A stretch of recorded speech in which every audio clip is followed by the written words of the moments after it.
व्यापारी, राजा और तीर्थयात्री। अध्याय 9 है कक्षा छठी इतिहास की किताब का। इससे पहले की सभी वीडियोस आपको प्लेलिस्ट में मिल जाएगी, आप उसको जाके जरूर चेक करिएगा। अगर आप सीटेट, एसटेट या किसी भी टेट के एग्ज़ाम की तैयारी कर रहे हैं और अगर आपका टीचिंग सब्जेक्ट सोशल साइंस है तो ये वीडियोस आपके लिए काफ़ी ज़्यादा ही हेल्पफुल होने वाली है। और अगर आप क्लास 6th में हैं तो ऑब्वियस सी बात है हेल्पफुल रहेगी ही। बाकी वीडियोस जो है आप प्लेलिस्ट को जरूर चेक करिए, वहाँ पर मिल जाता है। कई बच्चे कमेंट करते हैं कि सर हमें वीडियोस नहीं मिल रही, बाकी वीडियोस कहाँ हैं। तो एक नहीं, दो नहीं, तीन बार वीडियोस बना रखी हैं, बुक से बना रखी है, नोट्स बना रखे हैं, हैंड रिटन नोट्स भी हैं, सभी चीज़ें अवेलेबल हैं। आप केवल आपको प्लेलिस्ट को चेक करना है, वहाँ पर आपको मिल जाएगा। ठीक है, अगर आपको नहीं मिले तो आप कमेंट करिएगा, हम आपको प्लेलिस्ट का लिंक शेयर कर देंगे। वहाँ की आप डिस्क्रिप्शन को चेक कर सकते हैं, वहाँ भी आपको लिंक मिल जाएगा। तो अध्याय को हम शुरू करते हैं। बाजार में घूमती जगनी। ठीक है, एक बच्ची है बहुत ही अच्छी और उसका नाम है जगनी। जगनी अपने गांव के मेले की आस लगाए बैठी थी कि भाई गांव में मेला लगेगा। स्टील के चमकदार बर्तन, रंग बिरंगी प्लास्टिक की बाल्टियां, शोख रंगों के फूलों के प्रिंट वाले कपड़े, चाबी से चलने वाले मजेदार खिलौने और उसे जो है ना बहुत अच्छे लगते थे। इन चीजों को बेचने वाले दुकानदार बसों और ट्रकों पर आते थे और रात को अपना सामान समेट करके वापस चले जाते थे। जगनी को हैरानी होती थी कि ये लोग हमेशा इस तरह क्यों घूमते हैं। उसकी माँ ने बताया कि वे लोग व्यापारी हैं। वे चीज़ों को उन जगहों से खरीदते थे जहां ये बनाए जाते थे और फिर उन्हें मेलों में वो आकर के बेचते थे। ऑब्वियस सी बात है, 12 महीने किसी भी एक जगह मेला नहीं लगता है। आज यहाँ, कल कहीं, 2 दिन कहीं, 5 दिन कहीं। ठीक है, तो उसी की बात यहाँ पर हो रही है कि व्यापार और व्यापारियों के बारे में जानकारी इतिहास हमें किस प्रकार से देता है। देखिए, इतिहास आप पढ़ रहे हैं, इतिहास में आप नहीं जाएंगे तो ऑब्वियस सी बात है आपको इतिहास समझ ही नहीं आएगा। ठीक है, तो इतिहास में पहले चलते हैं। तो समय अनुसार बदलते रहिएगा और अपने दिमाग को केवल कुछ नहीं करना है, जिन जिन समय की बात हो रही है वो इमेजेस आपको अपने दिमाग में क्रिएट करनी है, फिर आपको इतिहास पढ़ने में मजा आएगा। अदरवाइज तो फिर ऑब्वियस सी बात है, बहुतों ने इसको बोरिंग सब्जेक्ट बोल रखा है, बट बोरिंग ऐसा ही है नहीं। देखिए क्या कह रहा है अध्याय 8, पिछला ही अध्याय था। इसमें काले पालिश वाले बर्तनों की बात हुई थी जो कि हमारे देश के नॉर्दर्न एरिया के अंदर बनाए जाते हैं। ठीक है, इसको बहुत ही भट्टी के अंदर मिट्टी के बर्तन को उच्च तापमान पर गर्म किया गया। तो गर्म किया गया तो उसके आउटर लेयर जो है ब्लैक कलर की होगी, फिर उस पर चमकदार जो है चीज़ों से पॉलिश कर दिएगा ताकि उस पर जब लाइट पड़े तो वो चमके। कह रहा है इसके बारे में आपने पढ़ा, ऑब्वियस सी बात है हमने पढ़ा। ये खूबसूरत बर्तन, खास तौर से इनकी कटोरियाँ तथा थालियाँ इस उपमहाद्वीप के अनेक पुरास्थलों से मिले हैं। सवाल उठता है कि इन जगहों पर ये बर्तन पहुंचे कैसे होंगे। ऐसा अनुमान लगाया जाता है कि जहां ये बर्तन बनते थे वहां के व्यापारी इन्हें ले जा करके अलग अलग जगहों पर बेचते थे। मान लीजिए कि प्लेस ए है जहां पर ये बर्तन बनाता है कोई, और ये प्लेस बी, ये सी, तो व्यापारी कभी इधर आया तो इसने बर्तन यहाँ बेचे, तो ऑब्वियस सी बात है इसके अवशेष यहाँ भी मिलेंगे, यहाँ गया तो यहाँ मिलेंगे, है कि नहीं है? ऐसा तो होता ही है। दक्षिण भारत सोना, मसाले, खास तौर पर काली मिर्च तथा कीमती पत्थरों के लिए प्रसिद्ध था। ये आपके लिए 1 नंबर का सवाल है अगर आप सीटेट की तैयारी कर रहे हैं तो, कि दक्षिण भारत जो है, हमारे भारत का दक्षिण हिस्सा, सदर्न हिस्सा जो है वो किस लिए फेमस था? तो सोना के लिए, मसालों के लिए, खास तौर पर काली मिर्च के लिए। काली मिर्च की रोमन साम्राज्य में इतनी मांग थी कि इसको काले सोने के नाम से बुलाते थे। तो भैया काली मिर्च को क्या बोला गया? काला सोना। कहां पर? रोमन साम्राज्य में। अब रोमन साम्राज्य के बारे में, अभी रोम के बारे में पिछले अध्याय के अन्यत्र में पढ़ा था। ठीक है, व्यापारी इन सामानों को समुद्री जहाजों और सड़कों के रास्ते रोम पहुंचाते थे। दक्षिण भारत में ऐसे अनेक रोमन सोने के सिक्के यहाँ पर मिले हैं, जिससे ये अंदाजा लगाया गया कि भैया रोम और भारत के उस हिस्से में अच्छा खासा व्यापार जो है वो होता था, क्योंकि इसके सिक्के यहाँ मिले हैं, इसकी चीज़ें वहाँ पर पाई गई हैं। तो ऑब्वियस सी बात है जहाज़ों के द्वारा जो है इसको एक जगह से दूसरी जगह पहुँचाया गया था। अब व्यापारी से जुड़ी एक कविता है यहाँ पर, इसको भी देख लेते हैं। व्यापार के प्रणाम, ठीक है, व्यापार के प्रमाण, एविडेंसेस की बात हो रही थी यहाँ पर। व्यापार के प्रमाण हमें संगम कविताओं से भी मिलते हैं। अब संगम साहित्य के बारे में हमने पिछले अध्याय में पढ़ा था कि ये तमिल से रिलेटेड है, तो आपको ध्यान रखना। ये नीचे लिखी कविता में पूर्वी समुद्री तट पर स्थित पुहार पत्तन पर लाए जाने वाले माल का वर्णन मिलता है। समुद्री जहाजों पर लाए गए तेज तर्रार घोड़े, गाड़ियों पर काली मिर्च की गठरियां, हिमालय से मिले रत्न और सोना, दक्षिण की पहाड़ियों से चंदन की लकड़ियां, दक्षिणी सागर से मोती और पूर्वी सागर से मूंगे, गंगा और कावेरी की फसलें, श्रीलंका से आए खाद्यान्न, म्यांमार से बने मिट्टी के बर्तन और दुर्लभ कीमती आयात जो है वो वहां पर पाए गए हैं। भाई देखो क्या से क्या क्या उठाया, समुद्री जहाज से क्या क्या ले गए भाई, घोड़े ले गए, काली मिर्च की गठरियाँ ले गए, हिमालय से रत्न और सोना लेके गए, दक्षिणी हिस्सों से जो है चंदन की लकड़ियाँ लेके गए, है ना। ये चीज़ें जो है व्यापारी जो है एक जगह से दूसरी जगह पहुंचाते हैं। व्यापारियों ने कई समुद्री रास्ते खोज निकाले। भारत आने का समुद्री रास्ता सबसे पहले वास्को डिगामा ने 1498 में खोजा था, ना कि वास्को डिगामा ने भारत को खोजा था, ध्यान रखना। फिर 1503 यानी 5 साल बाद पुर्तगाली जो है भारत में व्यवहार करने आए थे गोवा के अंदर। और हमारे भारत का मतलब पूरे भारत का जितने भी स्टेट हैं सबसे एंड में जो आज़ाद हुआ था वो गोवा ही था। इनमें से कुछ समुद्र के किनारे चलते थे, कुछ अरब सागर और कुछ बंगाल की खाड़ी को पार करते थे। नाविक मानसूनी हवा का फायदा उठा करके अपनी यात्रा जल्दी पूरी कर लेते थे, क्योंकि भाई हवा तेज चलेगी तो जहाज तेज चलेगा, ऑब्वियस सी बात है ना। वे अफ्रीका या अरब के पूर्वी तट से इस उपमहाद्वीप के पश्चिमी तट पर पहुंचना चाहते थे और दक्षिणी पश्चिमी मानसून के साथ चलना वो पसंद करते थे। इन लंबी यात्राओं के लिए मजबूत जहाज़ों का निर्माण किया जाता था, ताकि हवा से लगने वाला जो फोर्स है वो झेल सके। ऐसा ना हो कि भैया बीच में जाकर के फट आ गया तो भैया सब खत्म हो जाएगा, है कि नहीं। समुद्री तटों से लगे राज्य, ठीक है, अगर आप भारत का मैप उठा के देखेंगे तो आपको पता होना चाहिए कि हमारा मैक्सिमम एरिया जो है वो कोस्टल एरिया है, ठीक है, इधर से लेकर के इधर तक, और कौन कौन से राज्य आते हैं वो आपको ध्यान रखना है। इस उपमहाद्वीप के दक्षिणी भारत में बड़ा जो है तटीय प्रदेश है, कोस्टल एरिया बहुत बड़ा है हमारा, ऑब्वियस सी बात है। इनमें से बहुत सारे पहाड़, पठार और नदी के मैदान हैं। नदियों के मैदानी इलाकों में कावेरी का मैदान सबसे उपजाऊ है। मैदानी इलाकों तथा तटीय इलाकों के सरदारों और राजाओं के पास धीरे धीरे काफी संपत्ति और शक्ति हो गई। भाई व्यापार होगा तो पैसा होगा, पैसा होगा तो भैया शासन चलेगा, फिर पैसा उधार दिया जाएगा, फिर ब्याज आएगा, पैसा ही पैसा होगा, है कि नहीं। संगम कविताओं में मुवेंदार की चर्चा मिलती है। यह एक तमिल शब्द है जिसका अर्थ होता है 3 मुखिया। मुवेंदार का मतलब होता है 3 मुखिया। 1 नंबर का सवाल यहाँ पर आपके लिए। इसका प्रयोग 3 शासक परिवारों के मुखिया के लिए किया गया है। ये थे चोल, चेर और पांडे। मुवेंदार किनको बोला गया? चोल, चेर और पांड्यों को, ठीक है, जो करीब 2300 साल पहले दक्षिण भारत में काफी शक्तिशाली माने गए थे। भाई कहाँ राज्य किया रहे उन्होंने दक्षिण भारत के अंदर, कब किया? 2300 साल पहले, और बहुत ही शक्तिशाली थे, ठीक है। चोल वंश के राजाओं, चेर वंश के, अभी आगे पढ़ोगे ना बड़ा मजेदार, मतलब गजब मजा आने वाला है, समझे कि नहीं।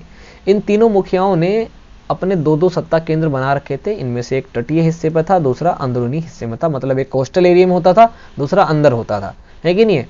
इनके जो मेन सत्ता के केंद्र कि भाई ये कहाँ से पूरे अपने राज्य को चलाएंगे। मान लो इतना बड़ा राज्य है तो एक को यहाँ पे बना दिया नियर बाई इसके, ताकि कोस्टल एरिया में कौन सी जहाज आ रही है नहीं आ रही उस पर नजर रख सके, और एक अंदर की साइड में। इस तरह 6 केंद्रों में से 2 बहुत महत्वपूर्ण थे। एक चोलों का पत्तन पुहार या कावेरी पट्टिम, और दूसरा पांड्यों की राजधानी मदुरै। ये 2 बहुत ही मेन थे। ये मुखिया लोगों से नियमित कर टैक्स लेते थे, है ना। तो भैया टैक्स जो बेसिकली राजा जो थे या मुखिया होते थे वो रेगुलर टैक्स लेते थे, एक नियमित अमाउंट। कह रहे हम टैक्स नहीं लेंगे, इसकी जगह ना आप हमें उपहार, गिफ्ट्स दे दिया करो। कभी कभी ये सैनिक अभियानों पर भी निकल पड़ते थे और आसपास के इलाकों से शुल्क वसूल करके लेके आ जाते थे। भैया सैनिक लेके निकलोगे तो लोग पैसे नहीं देंगे क्या? ऐसा लग रहा है हफ्ता वसूली करने जा रहे हैं, तो पैसे तो मिल ही जाएंगे। तो पैसा कमाने में दिक्कत नहीं थी भाई। उपहार कोई व्यक्ति ना स्वेच्छा से देता है, अपनी इच्छा से देता है, और कर वसूला जाता है हमेशा। तो भैया पैसे वसूलने के लिए तो ये निकल जाते थे सैनिक अभियान के अंतर्गत। वहाँ के लोगों से कहते थे कि यार आप एक काम करो, हमको देखो हम टैक्स वैक्स नहीं लेते, करवर यार वसूलना अच्छी बात नहीं, आप क्या करो ना उसके बदले का उपहार दे दो हमको। हाँ, अब कोई किसी के लिए उपहार लेके जाएगा तो ऑब्वियस सी बात है नॉर्मल नहीं, थोड़ा एक्सपेंसिव चीज लेके जाता है, थोड़ा स्पेशल लेके जाता है। तो देखो इन पे सामान भी हो गया और पैसा तो वसूल ही लिया इन्होंने, है कि नहीं। और दिमाग के बड़े तेज हैं, और क्या। इनमें से कुछ धन वे अपने पास रख लेते थे, बाकी अपने समर्थक, नाते, रिश्तेदारों, सिपाहियों और कवियों के बीच में वो बांट देते थे। अनेक संगम कविताओं में उन मुखियाओं की प्रशंसा में कविताएं लिखी गई हैं जिसको जो उन्हें कीमती जवाहरात देते थे, सोने देते थे, भाई घोड़े, हाथी, रथ जो दिया करते थे उनके बारे में ये लोग लिखा करते थे। ऑब्वियस सी बात है, अभी यही चलता है कि नहीं।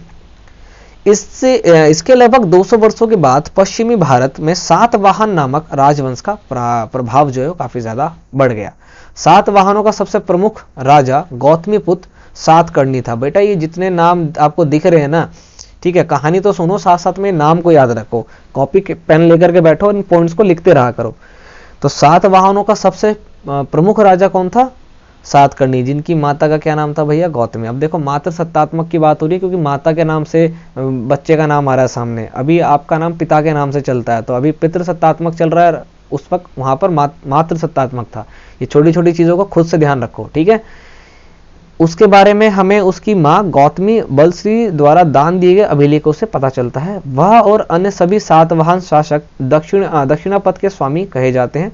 दक्षिणापथ का शाब्दिक अर्थ होता है दक्षिण की ओर जाने वाला रास्ता। भाई दक्षिण दिशा को दर्शा रहा है, और पथ मतलब होता है रास्ता, ठीक है। शब्दों को डिकोड करना भी तुम्हें सीखना पड़ेगा। भैया इतना सीखो तभी तो बच्चों को सिखाओगे। और ऐसे टीचर मत बन जाना कि खुद तो टीचर बनकर स्टाफ रूम में बैठे रह गए और बच्चे का पीरियड लग ही नहीं रहा है कि अरे पढ़ते तो है नहीं, फिर कंप्लेन कर रहे हैं बच्चे। ऐसे नहीं, रिस्पॉन्सिबल टीचर बनना।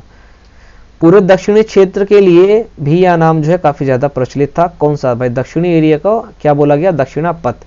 अब बड़े भैया इसके अंदर ये क्या थे? बलशाली थे, है कि नहीं। पूरे दक्षिणी क्षेत्र के लिए भी ये नाम ज्यादा प्रचलित था। श्री सातकर्णी ने पूर्वी, पश्चिमी तथा दक्षिणी तट पर अपनी सेनाएं भेजी, ये यहाँ पर कहा गया। अब देखो इंपॉर्टेंट ना यहाँ पर जो सवाल है वो है रेशम मार्ग की कहानी, सिल्क रूट। देखो सिल्क को सबसे पहले चाइना ने ढूंढा था, और चाइना इतना मतलब क्या बोलूँ मैं इसके बारे में, कागज का आविष्कार भी चाइना में हुआ। लोग आविष्कार करते हैं, फिर उसको क्या करते हैं, मतलब बताते हैं ताकि टेक्नोलॉजी का यूज करके कंट्री के अंदर बोले या बोले दुनिया के अंदर, वर्ल्ड के अंदर कुछ चेंजेस ला सके। ये भाई ऐसे हैं कि कुछ भी इजाद करते हैं तो खुद कमाते हैं पहले, ये किसी को कुछ बताते नहीं है। तो रेशम और कागज दोनों का आविष्कार चीन में हुआ था, ये ध्यान रखिए। रेशम मार्ग, सिल्क रूट, 7 डैश लाइन जो बना रखी है वो ध्यान रखिएगा। 7 डैश लाइन, सॉरी, वो सिल्क रूट नहीं है, ये दूसरी चीज है। कीमती चमकीले रंग और चिकनी मुलायम बनावट की वजह से रेशमी कपड़े अधिकांश समाज में बहुमूल्य माने जाते हैं। अभी भी रेशमी कपड़े भाई ऑब्वियस सी बात है नॉर्मल कपड़ों से बहुत अलग होता है। रेशमी कपड़ा तैयार करना एक जटिल प्रक्रिया है, कॉम्प्लेक्स प्रोसेस है, ठीक है, बिल्कुल कॉम्प्लेक्स है, सिंपल नहीं है। रेशम के कीड़ों से कच्चा रेशम निकाल करके उनका जो लार होता है ना, उससे रेशम बनता है, ठीक है। सूत कताई करी जाती है, फिर उससे कपड़ा बुना जाता है। तो रेशम बनाने की तकनीक का आविष्कार सबसे पहले चीन में करीब 7000 साल पहले हुआ, ये ध्यान रखिएगा। इस तकनीक को उन्होंने हजारों साल तक बाकी दुनिया से छुपाए रखा, मतलब पता भी नहीं चलने दिया कि भैया हमने ये कर लिया है। बहुत बढ़िया, सिवलिंग्स होते हैं ऐसे। पर चीन से पैदल, घोड़ों या ऊंटों पर कुछ लोग दूर दूर की जगहों पर जाते थे, और उनके अपने साथ वो रेशमी कपड़े भी लेकर के जाते थे। जिस रास्ते से ये लोग यात्रा करते थे वे रास्ते को क्या बोला गया? सिल्क रूट, यानी कि रेशम मार्ग। भैया सिल्क मूव हो रहा है वहां से, तो सिल्क रूट के नाम से वो फेमस हो गया। और सिल्क रूट पे कोई कब्जा नहीं कर पाया था, पर भैया एक राजा था जिसने कब्जा कर लिया, है ना। ध्यान रखना है, अभी अभी नाम आएगा, ठीक है। कभी कभी चीन से शासक ईरान और पश्चिमी एशिया के शासकों को उपहार के तौर पर रेशमी कपड़े भेजते थे। अरे भैया ले लो, कॉटन तो बहुत पहना है, ये लो रेशमी कपड़ा लो। भैया ऑब्वियस ही बात है, बहुत सॉफ्ट होता है ना। तो ये अपने आप में यूनिक और स्पेशल हो जाता है। और बोला ही था कि भैया हमें क्या दे दो, हमें टैक्स वैक्स मत दो, हमें गिफ्ट दे दो। गिफ्ट वैसे भी बढ़िया चीज होती है, तुम्हें भी मिला होगा तो अलग ही मजा आता है कि नहीं।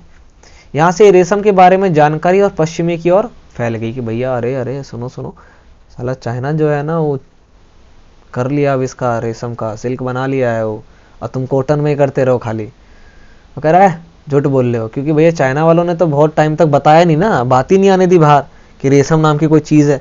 वो तो आदमी कपड़ा देखता कह रहा है यार ये बहुत अलग लग रहा है, ये है क्या। बाद में पता लगा भैया चाइना कर ले, तो धीरे धीरे बात क्या हुई, फैल गई, ठीक है।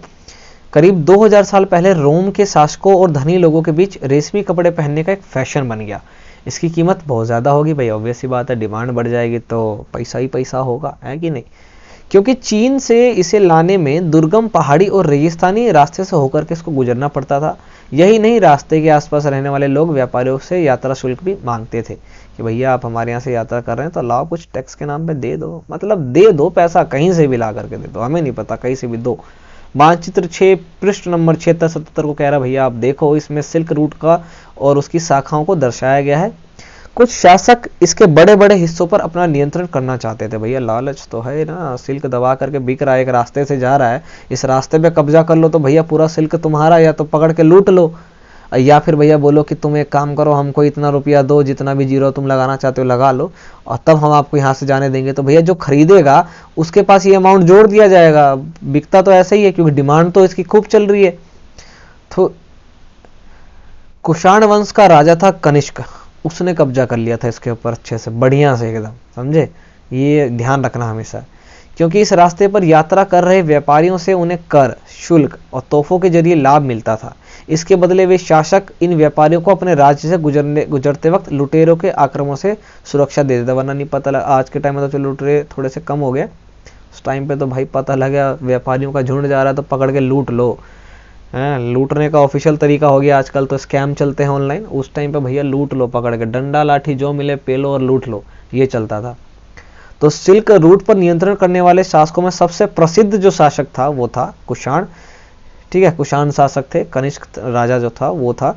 करीब 2000 साल पहले मध्य एशिया तथा पश्चिमोत्तर भारत पर इनका शासन था। पेशावर और मथुरा इनके दो मुख्य शक्तिशाली केंद्र थे। आपको पता होना चाहिए कुषाण वंश का दूसरी राजधानी थी वो मथुराई थी। तक्षशिला भी इनके ही राज्य का एक हिस्सा था। इनके शासनकाल में ही सिल्क रूट की एक शाखा मध्य एशिया से होकर के सिंधु नदी के मुहाने के पत्तनों तक जाती थी। फिर यहाँ के जहाज़ों द्वारा रेशम जो है वो पश्चिम की ओर रोमन साम्राज्य तक पहुंचता था। आपको पता है कि भाई रोमन साम्राज्य में तो अब एक फैशन हो गया था, तो डिमांड बढ़ गई थी और चाइना को वहाँ पहुँचाना है तो भारत से होकर के गुजरना पड़ता था, है कि नहीं। उसी वजह के कब्जा कर लिए कनिष्क महाराज जो कुषाण वंश के थे। तो भैया पैसा कमाएंगे कि नहीं कमाएंगे। इस महाद्वीप में सबसे पहले सोने के सिक्के, एक नंबर का सवाल, कुषाण वंश के ही राजा थे जिन्होंने सोने के सिक्के सबसे पहले चलाए थे। मोस्ट इंपोर्टेंट है, ध्यान रखिएगा। जो सोने के सिक्के जो चले हैं सबसे पहले वो कुषाण वंश के शासकों ने चलाए, ध्यान रखिएगा। और सिल्क रूट पर यात्रा करने वाले व्यापारी इनका उपयोग भी करते थे। तो बहुत सारे सवाल आपको इस पैरा में मिले कुषाण वंश से। कुषाण वंश के राजा थे कनिष्क जिन्होंने सिल्क रूट पे नियंत्रण करा और सबसे प्रसिद्ध भी हुए वो, ठीक है। और कहां पर शासन था वो भी आपको पता चल गया, कौन कौन से एरिया आते थे। मथुरा जो था उनका दूसरा राजधानी थी उनके राज्य की। और सोने के सिक्के भी सबसे पहले इन्होंने ही शुरू किए थे। ये सभी सवाल आपको ध्यान रखना है। अब बौद्ध धर्म का प्रचार। अब बौद्ध धर्म जैन धर्म के बारे में हमने पिछले चैप्टरों में पढ़ा था, अभी थोड़ा सा उसमें आगे और पढ़ेंगे। कुषाणों का सबसे प्रसिद्ध राजा हुआ कनिष्क, ठीक है। उसने करीब 1900 साल पहले शासन किया। उसने एक बौद्ध परिषद का गठन किया जिसमें लोग एकत्रित होकर के, विद्वान जो है वो आएंगे, इकट्ठे होंगे और महत्वपूर्ण विषय पर विचार विमर्श करेंगे, ठीक है। बुद्ध की जीवनी, बुद्ध चरित्र के रचनाकार कवि अश्वघोष घोष जो थे वो कनिष्क के दरबार में ही थे। और ये एक नंबर का सवाल आपके लिए इंपॉर्टेंट है, अगर आप देख पाओ, ठीक है।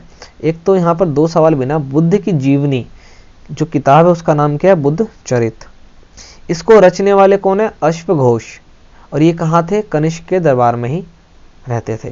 तो 3 सवाल है यहाँ पर, और 3 सवाल बोले तो 3 नंबर, है कि नहीं है। बुद्ध की जीवनी बुद्ध चरित्र, जैसे राम जी की जीवनी रामचरितमानस, है कि नहीं। बुद्ध जी की जीवनी, गौतम बुद्ध की जीवनी बुद्ध चरित्र, किसने रचा, अश्वघोष ने, ठीक है। ये कहाँ पे थे, तो भाई कनिष्क के दरबार में ही रहते थे।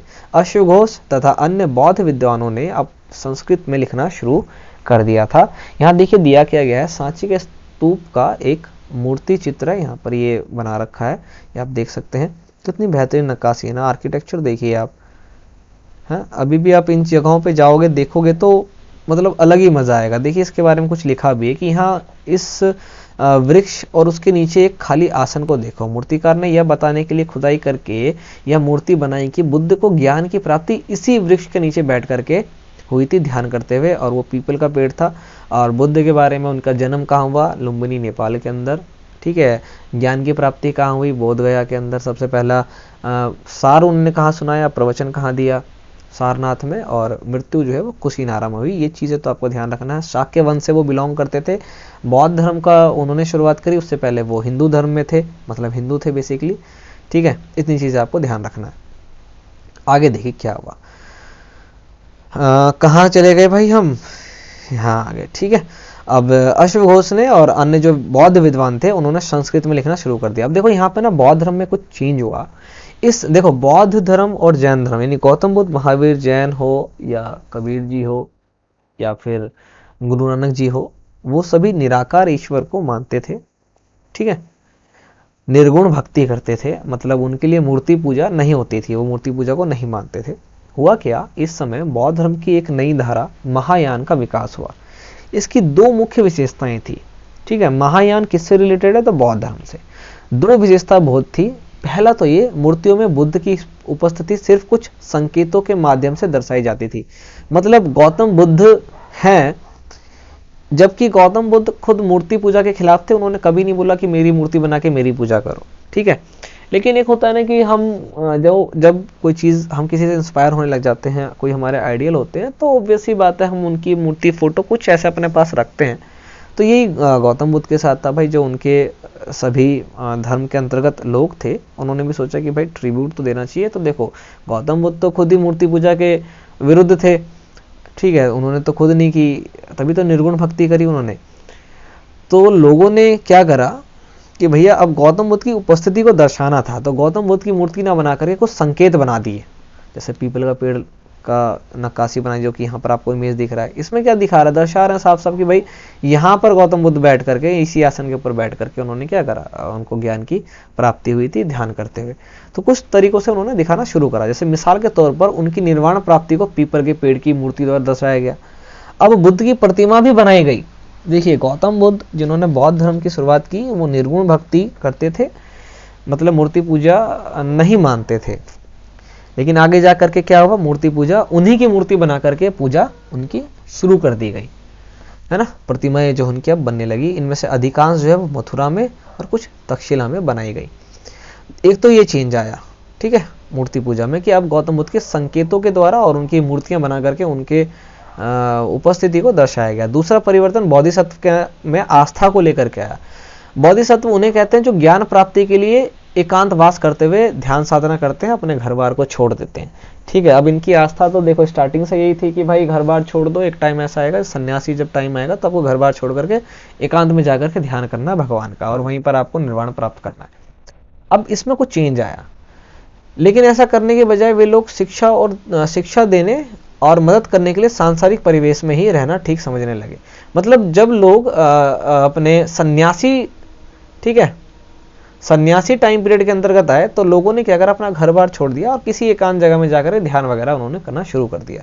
अब चेंज ये आया कि लोगों ने कहा कि नहीं यार, हम क्या करते हैं, अब जब हमारा ये वाला जो टाइम पीरियड है, हम ध्यान तो करेंगे, बट अब हम एकांतवास में नहीं जाएंगे, जंगलों में नहीं जाएंगे। ठीक है, हम क्या करेंगे, अपना ज्ञान बांटेंगे, ज्ञान साझा करेंगे, ज्ञान बांटेंगे।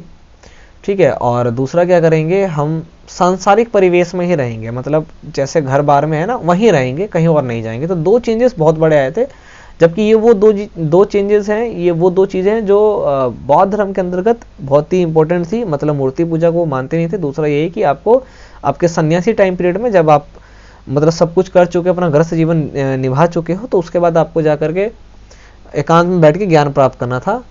क्या कहते हैं उसको, इस जहां से दूर, ठीक है, तारों की छांव में वहां बैठना था। लेकिन इन दो चीज़ों में चेंजेस आए, इसको आपको ध्यान रखना है। धीरे धीरे बोधिसत्व की पूजा काफ़ी लोकप्रिय हो गई और पूरे मध्य एशिया, चीन और बाद में कोरिया तथा जापान तक भी फैल गई। ये सभी देश जो है बौद्धिज्म देश हो चुके हैं, आपको पता होना चाहिए। बौद्ध धर्म का प्रसार पश्चिमी और दक्षिणी भारत में हुआ, जहाँ पर बौद्ध भिक्षुओं के रहने के लिए पहाड़ों में दर्जनें गुफाएं जो हैं वो खोदी गई है। अब भाई राजा थे वहाँ के, और जब लोग आते हैं धर्म को जब राजा प्रमोट करने लग जाता है, तो ऑब्वियस सी बात है उनके लिए बहुत सारी चीज़ें यहाँ पर दी जाती है। देखिए गौतम बुद्ध की यहाँ पर मूर्तियाँ देखिए, ये यहाँ पर बनाई गई है और बड़े ही शांत स्वभाव के हैं ये। ठीक है, तो ना लोग ऐसे ट्रिब्यूट भी देते हैं, ऐसा कोई बोलता नहीं कि भैया मैं ईश्वर हूँ, मेरी आप पूजा करो। लेकिन अगर कोई किसी से बहुत ज़्यादा इंस्पायर हो जाता है, बहुत ज़्यादा इंस्पायर हो जाता है और उस धर्म को वो फॉलो करने लग जाता है, तो उनके ट्रिब्यूशन के लिए भाई उनकी कुछ प्रतिमाएं वो बना लेते हैं, है कि नहीं। देखिए बाएं मथुरा में बनी बुद्ध की एक प्रतिमा का चित्र, और इस तरफ जो है वो तक्षशिला में बनी हुई एक चित्र, ये तक्षशिला वाली है, ये मथुरा वाली जो है चित्र बनाए गए। कह रहे हैं इसमें कुछ आपको समानता या डिफरेंस दिख रहा है? चेहरा वगैरह देखिए लगभग सेम है कि नहीं है, कुछ चीज़ों में अंतर है, कपड़े के पहनावे में अंतर है यहाँ पर, एक तरफ खड़े हैं, एक तरफ बैठे हुए हैं, ध्यान की अवस्था में है ना। ये चीजें यहाँ पर दिखाई गई। चलिए आगे देखते हैं आगे क्या है। इनमें से कुछ गुफाएं राजा और रानियों के आदेश पर बनाए गए थे, तो कुछ व्यापारियों और कृषकों के द्वारा। आपको पता है बौद्ध धर्म के जो भिक्षु भिक्षुणी थे वो एक जगह से दूसरी जगह जाते थे और विहारों में वो रहते थे। तो पहाड़ी क्षेत्रों से जाते थे तो भाई बहुत लोगों ने पहाड़ को कटवा करके उनके रहने लायक जगह बनाई। अब पहाड़ को कटवाएंगे भाई, बहुत पैसा चाहिए, तो राजा या रानी हो सकते हैं या फिर अमीर व्यापारी या कृषक। इनमें से ज्यादातर गुफाएं जो है पश्चिमी घाट के दर्रों के पास बनाई गई थी। दक्कन के शहरों और तटों के समृद्ध बंदरगाहों और इनसे जोड़ने वाली सड़कें भी इन्हीं दरों से होकर के गुजरती थी। ऐसा लगता है कि यात्रा करने वाले व्यापारी इन गुफाओं वाले मठों में विश्राम करने के लिए रुकते होंगे। ठीक है। बौद्ध धर्म दक्षिणी पूर्व की ओर श्रीलंका, म्यांमार, थाईलैंड तथा इंडोनेशिया सहित दक्षिणी पूर्व एशिया के अन्य भागों में भी फैला, बहुत फैला, जैन धर्म से ज्यादा फैला ये। ठीक है। थेरवाद नामक बौद्ध धर्म का आरंभिक रूप इन क्षेत्रों से कहीं अधिक प्रचलित है। कारले की गुफा महाराष्ट्र के अंतर्गत है, इसका इमेज आपको यहाँ पर दिखाया गया है। ठीक है। कह रहा तीर्थ यात्रियों की जिज्ञासा। तीर्थ यात्री वो होते हैं जो किसी तीर्थ पर जाते हैं। व्यापारी काफिले में जहाजों पर दूर दूर तक जाया करते थे। बहुत से तीर्थ यात्री भी उनके साथ यात्रा पर निकल पड़ते थे। आप भी तीर्थ यात्री हो सकते हो। तीर्थ यात्री वे स्त्री पुरुष होते हैं जो प्रार्थना के लिए किसी पवित्र स्थानों की यात्रा करते हैं, जैसे कि हरिद्वार वगैरह। ठीक है। इसी तरह भारत की यात्रा पर आया चीनी बौद्ध तीर्थयात्री फा शियान काफी प्रसिद्ध है, बहुत इंपॉर्टेंट है। ये जो पैरा आप यहाँ से पढ़ने वाले हैं ना, ये सीटेट में कई बार जो है पूछा गया है और आपके नॉर्मल एग्जाम में भी बहुत इंपॉर्टेंट है। देखो, बौद्ध चीन यात्री फा शियान काफी ज्यादा प्रसिद्ध है। वह करीब 1600 साल पहले आया।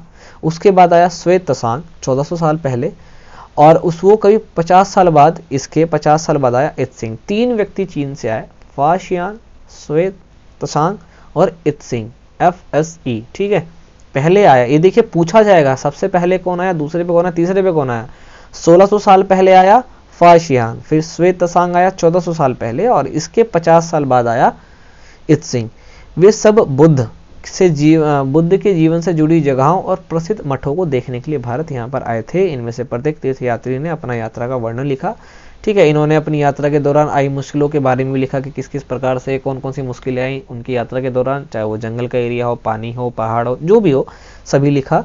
इन यात्रियों में कई वर्ष लग जाया करते थे जो ये यात्रा करते थे। ऑब्वियस सी बात है, उस टाइम पे ऐसा फ्लाइट थोड़ी हुआ करती थी।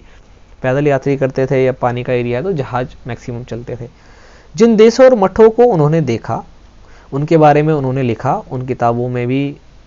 उन किताबों के बारे में भी उन्होंने लिखा कि जहाँ पर वो उन्होंने देखा कि भाई क्या चीज़ें हैं, किस प्रकार की बुक्स हैं। तो ये 3 व्यक्ति के नाम आपको ध्यान रखने हैं। फा शियान सबसे पहले आया, उसके बाद श्वेत त्सांग, उसके बाद इत्सिंग। फा शियान चीन वापस कैसे लौटा। देखो, एक इम्पोर्टेंट है। फा शियान ने अपने घर चीन वापस लौटने के लिए अपनी यात्रा बंगाल से शुरू की। मतलब जब वो यहाँ पर आया, यहाँ पर रहा, उसके बाद वो बंगाल जब था एंड में, तो बंगाल के बाद रहने के बाद उसने बोला कि चलो अब हम अपने घर लौट चलते हैं। वह व्यापारियों के एक जहाज पर चढ़ा, क्योंकि व्यापारी भाई समुद्र के मार्ग से एक जगह से दूसरी जगह जाते थे, तो वो उसमें चढ़ा। मुश्किल से वो 2 दिन तक ही चल पाए थे कि समुद्री तूफान वहां पर आ गया और उसमें वो फंस गए। व्यापारी अपने जहाज को डूबने से बचाने के लिए उनमें से अपने माल को फेंक करके जहाज को हल्का करने की कोशिश कर रहे थे। फा शियान ने भी अपने सामान को तो फेंका, पर अपनी उन पांडुलिपियां, अब पांडुलिपियां क्या होती है आपको पहले चैप्टर में बता दिया था। पांडुलिपियों और बुद्ध की जो मूर्ति जो वो लेकर के यहाँ से जा रहा था, उसको उसने नहीं फेंका, जिन्हें उसने अपनी भारत यात्रा के दौरान संकलित की थी। अंततः 13 दिन के बाद आंधी रुकी। उसने समुद्र का वर्णन कुछ इस प्रकार किया था। 13 दिन तक समुद्र में फंसा रहा व्यक्ति। समुद्र असीम है, मतलब कोई सीमा नहीं है समुद्र की। सूर्य, चांद या तारों की गति को देखे बिना यह पता लगा पाना असंभव है कि पूर्व किधर है या फिर पश्चिम, किस दिशा में। भैया आंधी आई हुई है, ना सूर्य दिख रहा है, ना चांद दिख रहा है, ना तारों का पता है। भाई तारों से आपको पता है, ध्रुव तारे से उत्तर दिशा पता चल जाता है, कंपास से उत्तर दिशा पता चल जाता है, सूर्य के उगने और ढलने से पूर्व और पश्चिम दिशा का ज्ञात हो जाता है। कुछ नहीं हो रहा तो कह रहा भाई समुद्र असीम है, कोई सीमा ही नहीं है, हमें पता ही नहीं किधर जाना है। अगर बरसात और अंधेरा हो तो जहाज को हवा के रुख में ले जाने के अलावा और कोई चारा नहीं होता। जिस तरफ हवा का रुख है उस तरफ जहाज को चुपचाप ले जाओ, वहां से बेशक आप घुमा लेना, क्योंकि अगर आप उसके अपोजिट करोगे तो जहाज पे एक एक्स्ट्रा फोर्स लगेगा और हो सकता है वो जहाज डूब जाए, टूट जाए, कुछ भी हो सकता है उसके साथ। जावा पहुंचाने में उसे 90 दिन से भी ज्यादा लगे। वहाँ वह 5 महीने के लिए रुका है। मतलब जहाँ पहुँचने में, ये जावा नहीं है कि जहाँ पहुँचने में उसको 90 दिन से ज़्यादा लगे, 5 महीने के लिए रुका हुआ था। इसके बाद दूसरे व्यापारी जहाज में चढ़ करके चीन, वो दूसरे व्यापारी जहाज में चढ़ा और चीन पहुंचा। ठीक है, किसकी बात हो रही है? फाशियान की, जो सबसे पहले आया था। उसके बाद श्वेतसांग आया। श्वेतसांग भूमार्ग से आया भाई, ये बड़ा समझदार था, कह रहा नहीं हम पानी से नहीं जाएंगे, हम तो जमीन से जाएंगे, और इसके अंदर कोई तूफान का पंगा नहीं, 13 दिन तक आंधी में फंसना ही नहीं है। ये बंदा आया तो ये आया उत्तर पश्चिम और मध्य एशिया से होकर के, यहाँ से जाकर के ये चीन में वापस लौट गया। कह रहा भैया हम तो पैदल ही जाएंगे, हम नहीं जा रहे वहां से। उसने सोने, चांदी और चंदन की लकड़ी से बनी बुद्ध की मूर्तियां तथा 600 से भी ज्यादा पांडुलिपियां एकत्रित की और अपने देश लेके गया। इन्हें वह लगभग 20 घोड़े पर लाद करके लेके गया, पर इनमें से 50 पांडुलिपि उस समय खो गई थी जब वो लेके जा रहा होगा। ऑब्वियस सी बात है, कहीं गिर गई भाई। 600 से ज्यादा पांडुलिपियां ले गया, अब कुछ खो गई तो पता ही नहीं चला। जब सिंधु नदी को वो पार कर रहा था तो उसकी नाव जो है पलट गई, तो शायद 50 पांडुलिपि उसी में गिर गई।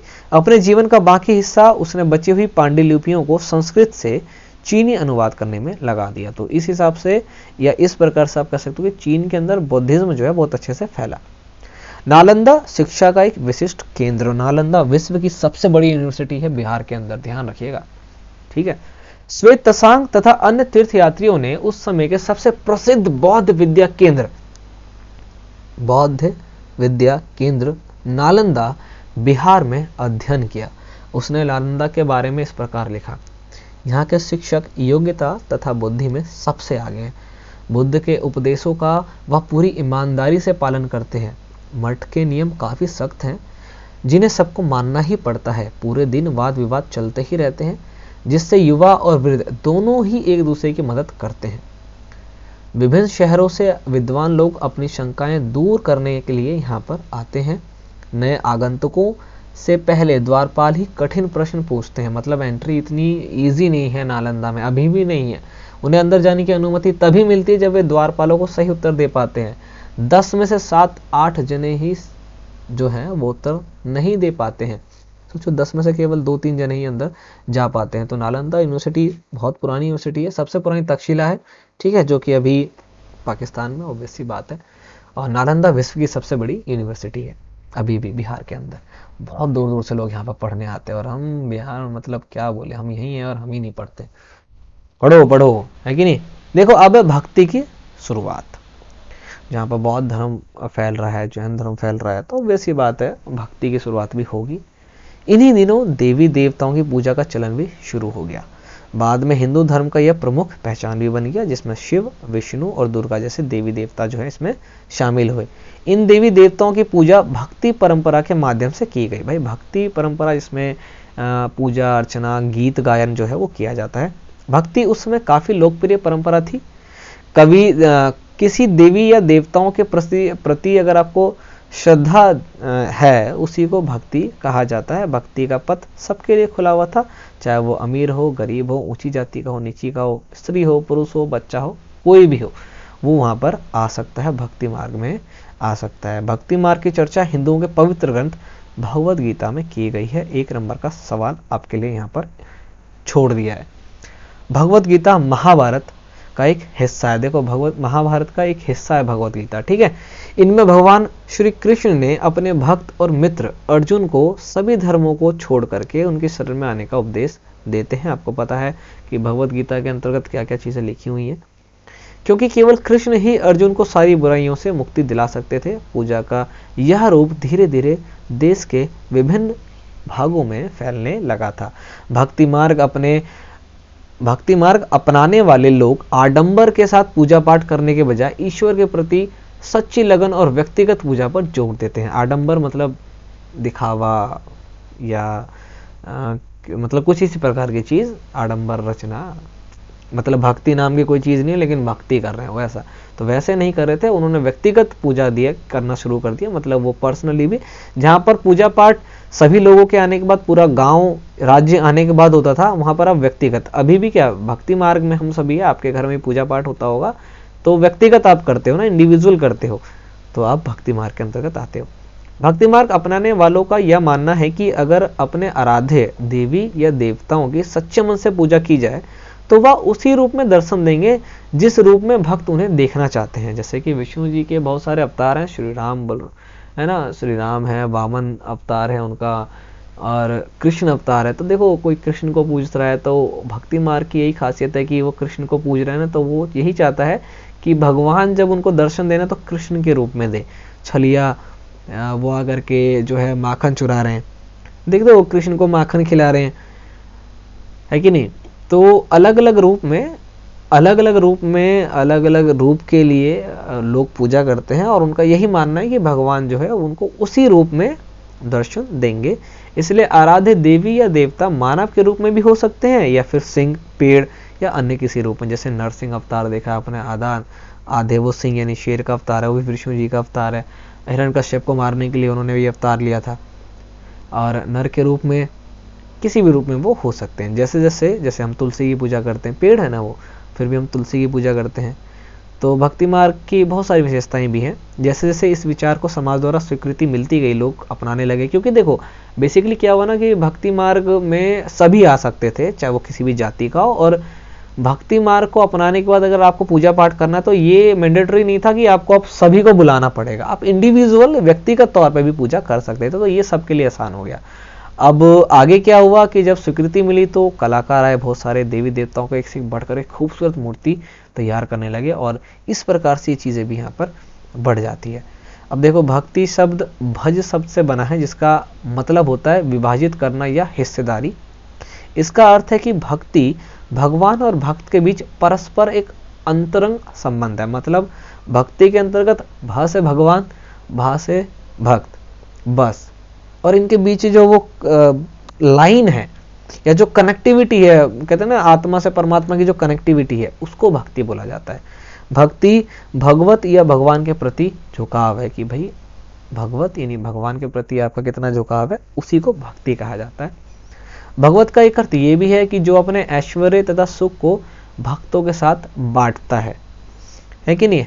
मतलब आपके पास कितना सुख है, कितना ऐश्वर्य है, अगर आप उसको भक्तों के साथ बांटते हैं तो ये भी एक भक्ति का ही रूप है। यानी भक्त या भगवान अपने देवी देवताओं के भग का हिस्सेदार होते हैं। एक भक्त द्वारा लिखी गई एक कविता है यहाँ पर।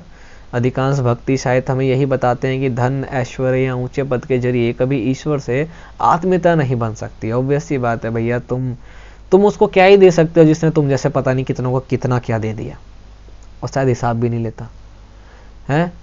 कि हम जाते हैं भगवान को, भैया तुम ही लोग हो या बहुत सारे बच्चे हैं, पास करा देना, इतने का प्रसाद चढ़ा देंगे, इतने रुपए का दान कर देंगे। अरे उसको क्या ही दोगे, जैसे तुम्हारे जैसे पता नहीं कितनों को दे दिया और ध्यान भी नहीं रखता। आज कौन ध्यान रखे, तो उसको तुम वैसे नहीं खरीद सकते हो। तो करीब 14 साल पहले शिव भक्त अप्पार द्वारा तमिल में लिखी एक कविता है, इसका एक अंश यहाँ पर दिया गया है। ठीक है, अप्पार एक वेल्लाल, अध्याय 8 में पढ़ा था आपने वेल्लाल क्या होता है। ठीक है, नहीं पढ़ा होगा तो जाके चेक करिए। नष्ट होते अंगों वाला कुष्ठ रोगी, नष्ट होते अंगों वाला कुष्ठ रोगी, एक ऐसा रोगी जिसके शरीर में एक ऐसा रोग हो गया है जिससे उसके अंग जो है, उसके जो बॉडी पार्ट्स है वो नष्ट होने लगे हैं।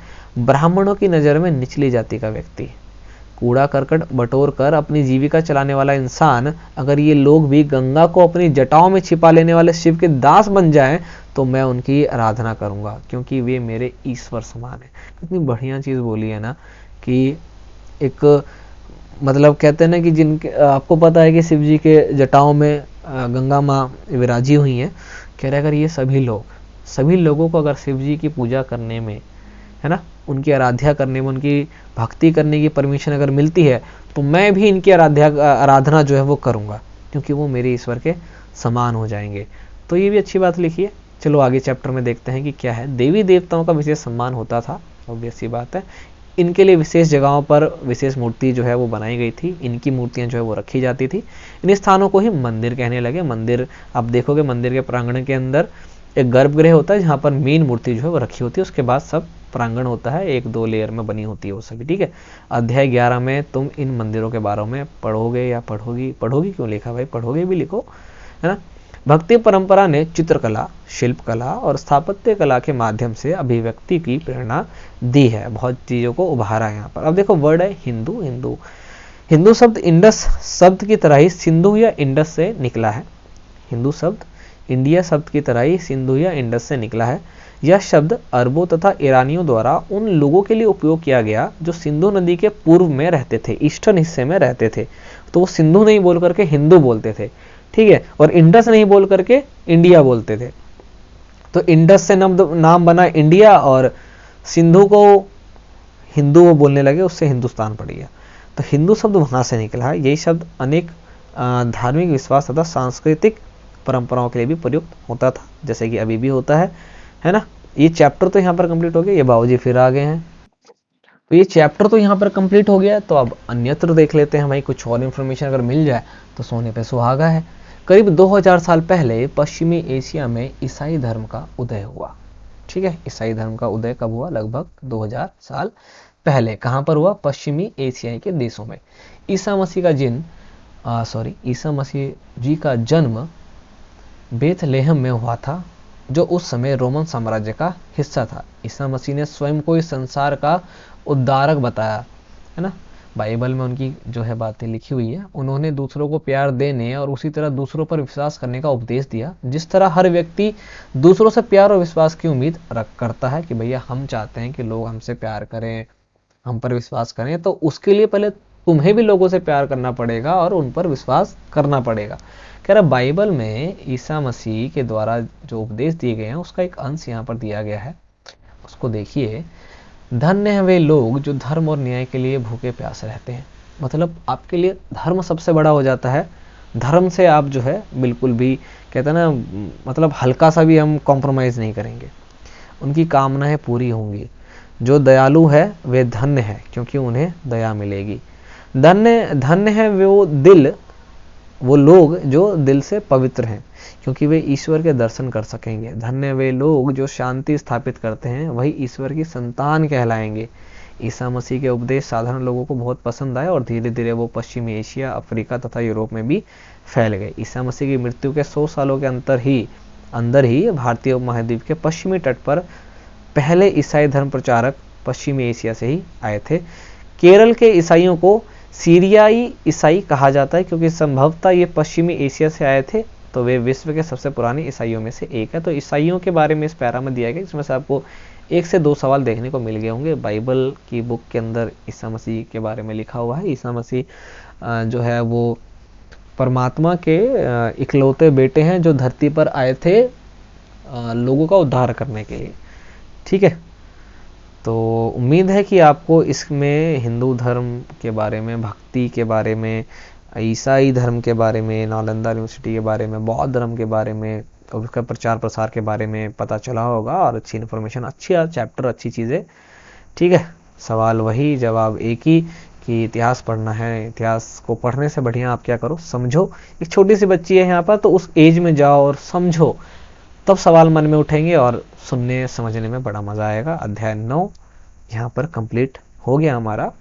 वीडियोस आप देखते रहिएगा। अगर आपको अच्छा लगा या लगता है तो लाइक जरूर करिएगा, कमेंट करके बताइए। अगर आपका कोई सजेशन है तो जरूर दीजिए, हम उसको इम्प्रोवाइज करने की कोशिश करेंगे, इम्प्लीमेंट करने की कोशिश करेंगे।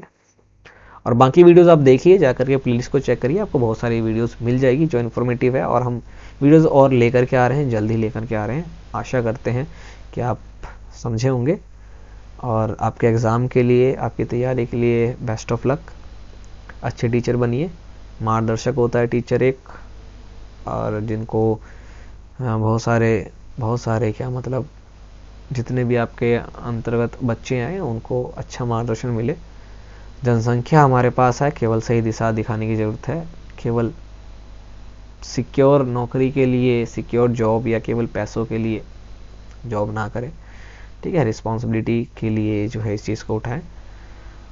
तो ऑब्वियस सी बात है, हम छोटे छोटे लोग छोटे छोटे कदमों को जब मिला करके एक करेंगे तो बहुत बड़े बड़े कदम रख देंगे। इतिहास गवाह है इन चीज़ों का कि एक व्यक्ति भिड़ने जाता है, फिर जब बहुत लोग उसके समर्थन में आते हैं तो अच्छी अच्छी चीज़ों को उखाड़ के वो फेंक देते हैं।